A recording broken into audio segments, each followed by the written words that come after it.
Good morning, everybody, and welcome. And of course, at the start of every meeting, we have housekeeping rules. So may I remind everyone present that this hybrid meeting is being live streamed as well as recorded via the internet, and this recording archived for future viewing. If a participant wishes to speak, can they please raise their hand in person if sat in the chamber, or use the remote raise hand function located in the bottom left-hand side of the screen. This will put you in the speaker queue accordingly when subsequently invited to address by myself. Please then press your activation button in the bottom centre of your screen. Please be patient and aware, and there will be a small time lag, and that you do not need to press the button again. The response of the system is not instant. If the button or desk microphone changes to red, then it has responded. If a participant raises their hand via the remote function and is not subsequently invited to address by myself, please could they turn their camera on to indicate place a message in the chat function. When invited to address by myself, please could all participants ensure that their microphone and camera is on to ensure that they can be seen and heard when actively participating. If this is not possible for any reason, please bring this to the attention of myself and/or Amy, the Democratic Service Officer, as soon as possible. Once you have participated, please remember to turn your activation button off as not to delay other participants from coming onto the screen, and to avoid any background noise or feedback when the participants are speaking. Please ensure that all debate is raised verbally and not via the chat function for the sake of the recording. The chat function may be used to highlight any technical issues and/or to grab the attention of myself or the Democratic Services Officer. If any participant has difficulty hearing or being heard when they are addressing the committee, then they should let myself or Amy, the Democratic Service Officer, know. If a remote committee member has a prejudicial interest and is therefore required to withdraw from the meeting, the Democratic Service Officer will place the participant in the virtual waiting room until such time and that the interest has been concluded. Please do not close your browser window whilst in the waiting room, as the Democratic Service Officer will bring you back into the meeting automatically when appropriate. For members attending the meeting in person, they will be asked to leave the chamber for the duration of the interested item and will be invited back into the room as appropriate. If an electronic vote is called during the course of the meeting, then advice on how to participate will be given accordingly to committee members with voting rights at that time. Deep breath. Thank you. Which moves us on to agenda item 1. Which we've just done, housekeeping, excuse me. Agenda item 2, introductions, Amy. Thank you, Chair. For the sake of the recording, just to confirm that your committee is quorate, yourself and Vice Chair Councillor Thomas and Councillor Godfrey from the committee is present in the chamber. Also, committee members Cowp, Lloyd Selby, Norman and Stallard are present remotely. Thank you. Thank you, Amy. I have one apology from Councillor Christine Cave. Does anybody else have any apologies, please? If I may, Chair, apologies also received from Councillors Buckley and Councillors Collins. Do we have any declarations of interest from committee members? Sorry, Chair. Oh, sorry, Marianne. No, it's okay. Councillor Collins sends her apologies as well. Thank you. Does anybody have any declarations of interest, committee members? No, I see no hands. Which moves us on to agenda item 5, which is the my introduction and objectives, which are: this meeting has been called to consider the Cabinet decision taken on the 25th of April 2024 in relation to a social care record system. The matter was called in by Councillor Franks and arrangements made in line with the Council's calling procedure as per 7.24 of the Council's Constitution. As stated at paragraph 7.25, 1 D and E of the Council's Constitution, the committee is asked to consider the matter this morning, and if having considered the matter, committee still has concerns, then it may refer the matter back to Cabinet for reconsideration, setting out in writing the nature of its concerns. Cabinet will then reconsider the matter at the next scheduled Cabinet meeting, amending the decision or not before adopting a final decision. If the committee decides not to refer the matter back to Cabinet, then the Cabinet decision shall take effect from today's date. There are no public speakers registered for today's item, therefore the running order this morning will reflect that as set out in section 12.4, the Scrutiny and Cabinet Roles and Responsibilities Protocol, and I will take the committee through the procedure this morning. I would also like to take the opportunity to remind the committee of its remit to safeguard those who are vulnerable and to consider the matter under this objective.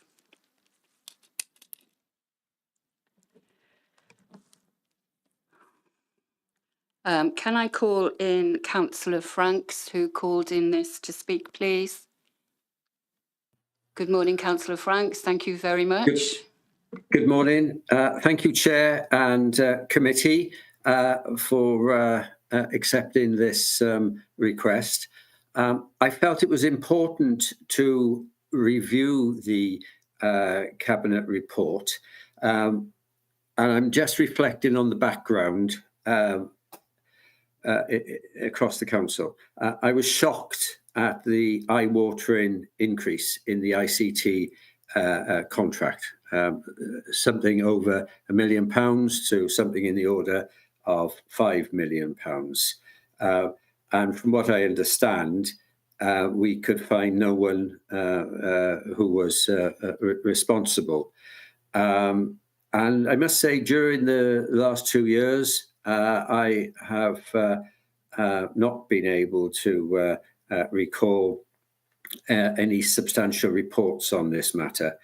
Now, turning to specifically this issue, I would say from the start, I've got the highest regard for Lance Carver. So this is not a commentary on him, but I would like to know, and I hope you excuse my ignorance, what are the ICT qualifications and expertise of Lance and the senior members of his department.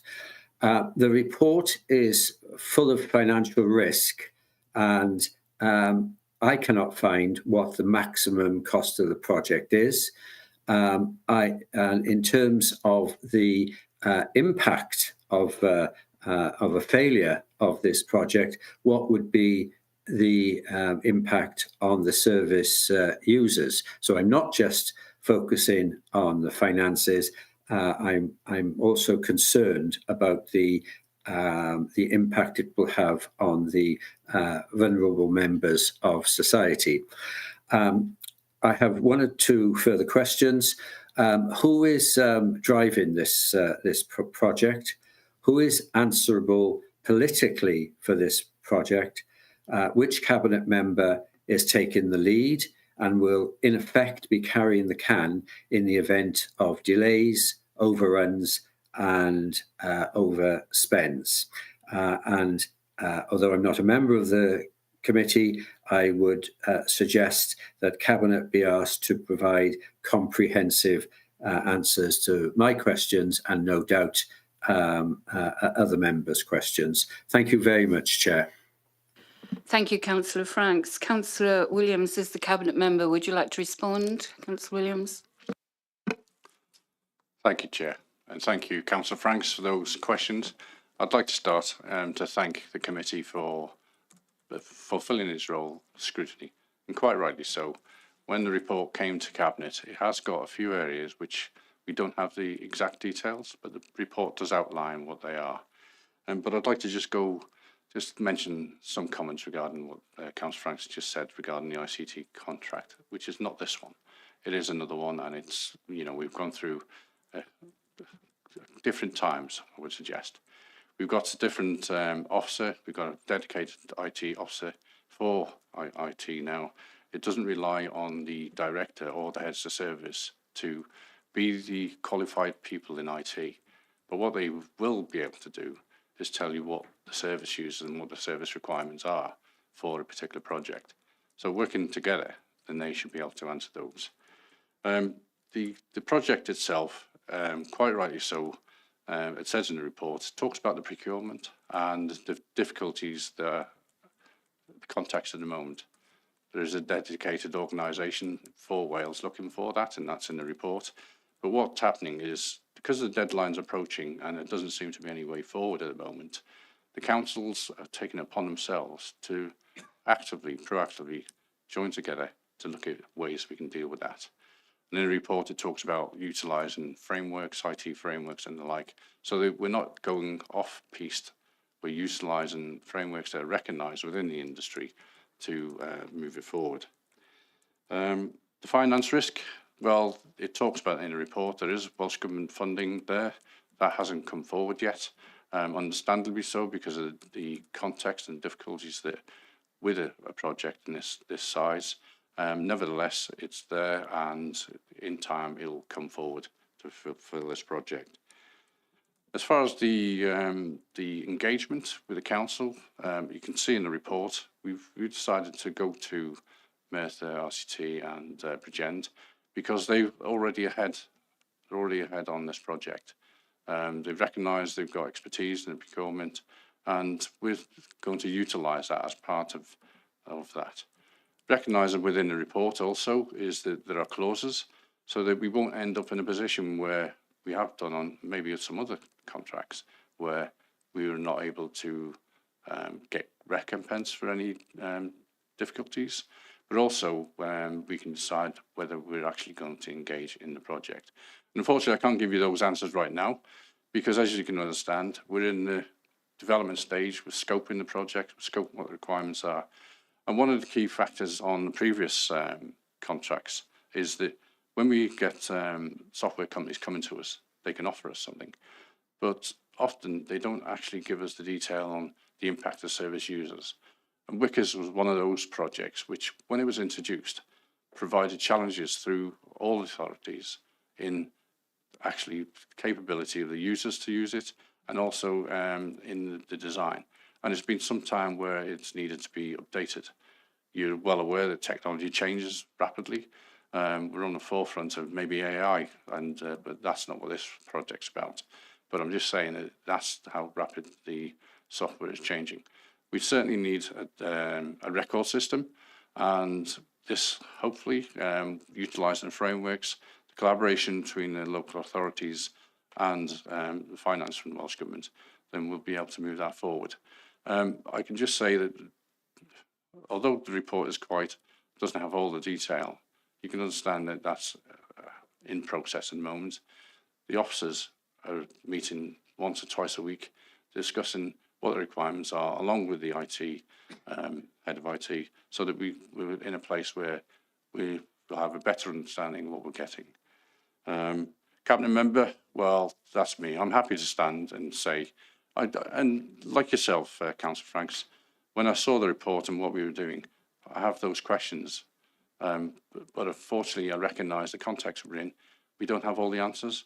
But that's what this project's about, working with other people, finding out what the requirements are, the detail, and getting those answers, and coming back to the Cabinet and the Council to be able to respond and see whether this is the way we're going to continue forward.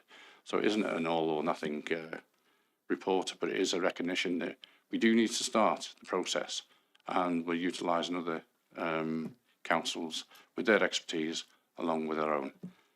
If there's anything I've missed, I'm more than happy to answer. Thank you, Chair. Thank you very much, Councillor Williams, for that detail. Do we have any non-committee members that wish to respond? Any questions? No. Okay. Do any committee members have anything that they would like to say or put as necessary? Councillor Godfrey. Yeah, reading the report, couple of concerns I have is that there's no figures anywhere mentioned in the report, not even approximate. So that's one concern. And the other concern is the mention of the RCT, because they're going to be leading this. They will be able to put a charge on the other authorities for the service they're providing. And again, there's not even a ballpark figure mentioned there, which concerns me, particularly with the overrun we've had with the other IT implementation that's already been mentioned. Thank you. Would you like to come back on that? Councillor Williams. I'm happy to. So the actual funding is there within the Welsh Government. There is a figure in there. I think it's 2.7 million or whatever, but that's a figure that the Welsh Government have put on the table. The project team, when they come up with it, as it says in the report, they're tendering. There's not just one company that's going to provide this solution. We've got a tendering process, and as part of that, we'll get those detailed figures that we require. As far as costing from different authorities, I'm sure that will happen, but those figures will need to be worked out. I don't know whether the head of service for that or Lance would like to come in on that to provide further detail. Thank you, Councillor Williams. Can I bring in Councillor Sue Lloyd-Selby now, please?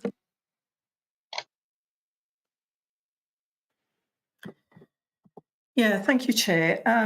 So a couple of questions, if I may. First of all, obviously our priority has to be ensuring that the council has a system that's fit for purpose. And we know from a report that's come before this committee previously that there have been some challenges with the current system. I know the local authority, this local authority is not alone in experiencing that. And the report makes clear that that system will no longer be available to us in I think it's January 2026. So clearly we have to take action, and we have to take action in a timely manner to ensure that we're ready for that change.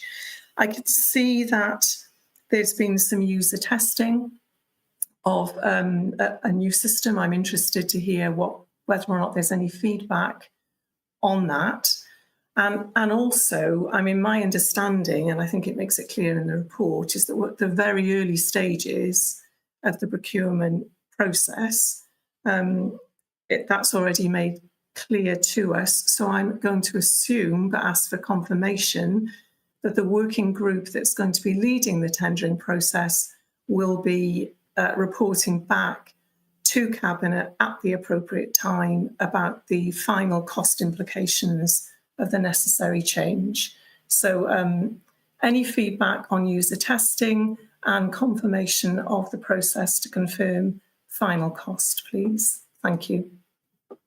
Thank you, Councillor Selby. Before I bring in Councillor Marianne Cope, we have Nikki Johns, Head of Digital, I am concerned as well as what safeguards will be in place to prevent the disastrous and unforeseen increase in the cost occurring as happened in the IT department. So, Nikki Johns, can you come in and help us out, please? Certainly. So, as the report describes, the situation was that this would be procured nationally. The concept of WICIS was the shared care record, and therefore, at every opportunity we've attempted to try and deliver a collaborative approach by working within that framework, and it has come to a point where that regionalisation now has occurred, and this is, I think, what's causing the challenge. Well, not think. This is what's causing the challenge with not knowing exactly, or at this moment in time, to any degree of reasonable level, what our costs are. So the WICIS, or Connected Care programme, is designed so that we can access shared implementation costs, data migration costs, and it's not until we get that final business case from Welsh Government and have that confirmed via DHCW that we're able to provide the detail that we need to at this point to say this project is going to cost X, Y, or Z. With regards to user testing, we have done some demos so far. I wouldn't say we were at a solid user testing point of view, but a number of our colleagues have sat with the three providers and looked at what the functionality looks like and made sure that those that are in the running for the implementation, the products align to what we want to do and how our users currently access and manipulate the data within it. Thank you, Nikki. Can I bring in Councillor Marianne Cope, please? Thank you, Chair. Just before I ask my questions, Councillor Williams explained that in response to Councillor Franks, that the IT expertise wasn't needed by the Director of Social Services or their staff. But the responsible officer at the head of this paper is the Director of Social Services. So shouldn't that be the Director of Social Services in conjunction with someone in IT? Would you like me to stop there, Chair, while I get the answer to that before I ask my questions? Amy. Thank you, Chair. The report template that you have before you, Councillor Cowp, in terms of how our agendas are formatted, the reports are set under responsibilities of a particular officer. Because this committee, you have input from the Director of Social Services, that's why Lance has been added on the covering report. So that's not an indication of who's leading the project, it's actually the formal council reporting system. Okay, thank you. Do we have a name for who's leading the project then? Councillor Williams.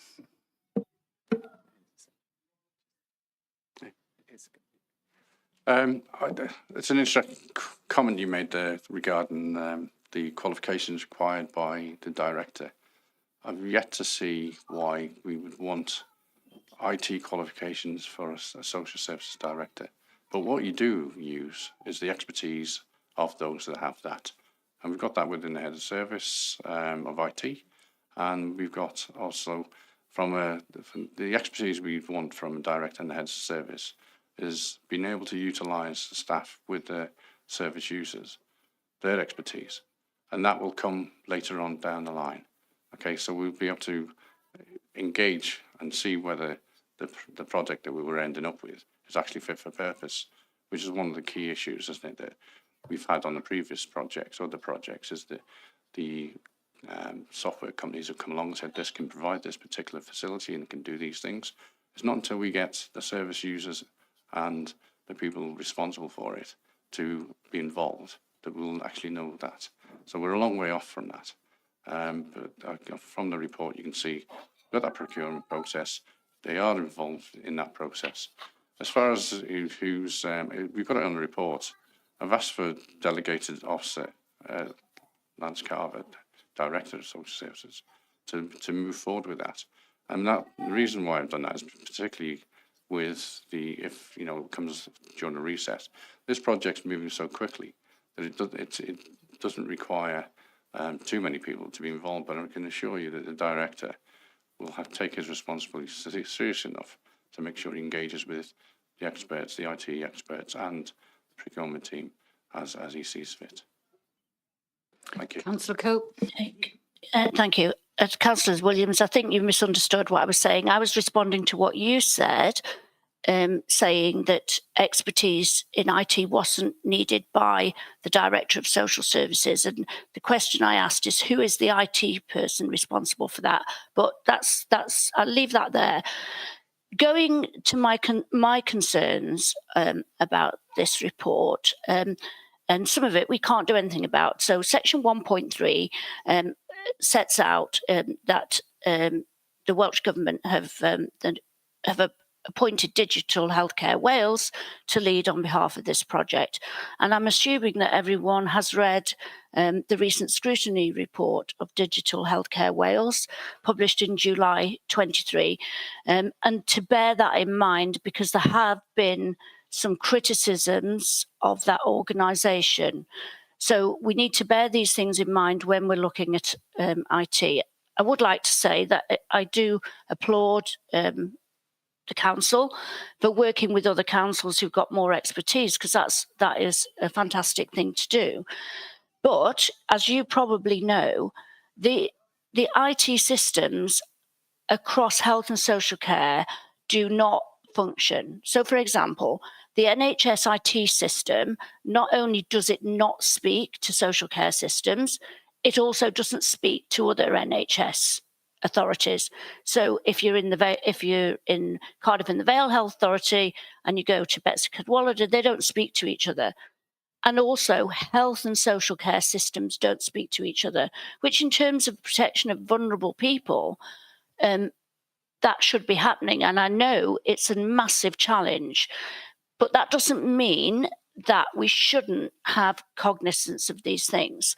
So this system, the new system, my question is, how will it link with the Welsh Community Care Information System? Will it link with in between all the services? So, for example, if you're in Rhondda and Taff and you move to the Vale of Glamorgan, will those records be interchangeable? And will they interact in any way with other services, other digital services? So those are my questions. Do we know if the new system will speak across other authorities? Lance? I'm not anticipating it will. I think one of the things that we've been working on as a region with Cardiff and Vale is the ability to have a digital shared record. That's not the same as having everything all in the same IT system. It would enable us to look across different IT systems. So the example that Councillor Kaup gave, it would mean that a worker in a council could look at the health record and through the same system. So but that's separate to us needing a social care system, which this is about. So, clearly what we would want to make sure is that whatever we purchase has the ability to be able to add that functionality later. Thank you. Councillor Cope, did you want to come back in? No, thank you. I think the fact that if it's got the ability to add it on, that's good. Thank you. Thank you. Anybody else before we move on? No. I mean, I'm happy to give the director the authority to carry out negotiations on behalf of the V&G Council. But as a scrutiny committee, should the committee be given the opportunity to review the proposed agreement before signing it off? Could I make that a recommendation? Lance? Chair, if you permit me to respond, it's not that I don't want to give elected members the opportunity to be involved in those decisions, but the timeliness of this project has been a real concern. The delay that we've had to date has put us into a really worrying set of circumstances in terms of timeliness of implementation. As you'll see from the timetable that's set out now, it's likely to happen over the summer recess period. I think if I'm in a position where I'm unable to get decisions from elected members, that could actually have the impact of meaning that we can't progress. That might mean that the rest of the region has to go without us. That might mean that we then don't get an IT package. I appreciate there's lots of ifs, buts and maybes in what I am saying, but there is a real concern to me that could actually hamper our ability to implement an IT system by January 26. Thank you, Lance. Then in that case, I withdraw that and move on to the, but I hope that it will come back at some point. So I'm sure it will. Thank you. The Councillor Susan Lloyd-Selby.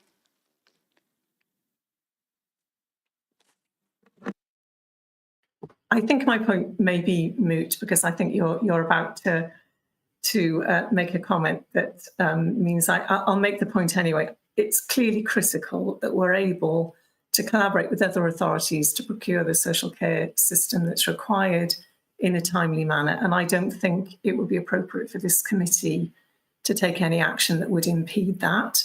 And notwithstanding the lack of detailed information that's before us, I think we need to support the recommendation. I think you're going to do that anyway, Chair, from the sound of it, but I think we need to support the recommendation to enable this critical piece of work to be taken forward.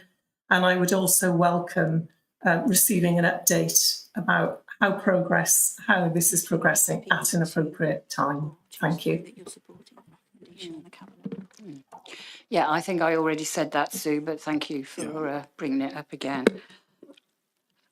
I was going to second. Right, yeah.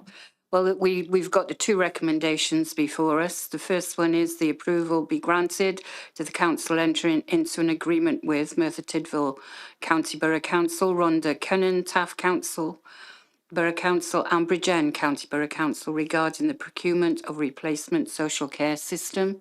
Can I have a proposer? So, Chair, those are your cabinet recommendations rather than the committees. Right. So your recommendation for your committee today would be to endorse the cabinet recommendations. Okay, well, they're the recommendations from the Cabinet, and number 2 is that the delegated authority be given to the Director of Social Services and Procurement, and in the Vale of Glamorgan to negotiate and agree the final terms of the agreement with other councils and enter and arrange execution of that agreement. So our recommendations would be to approve that.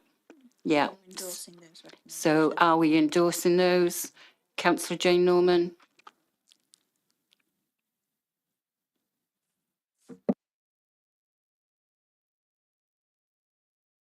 Second that up. Thank you, Jane. Thank you very much.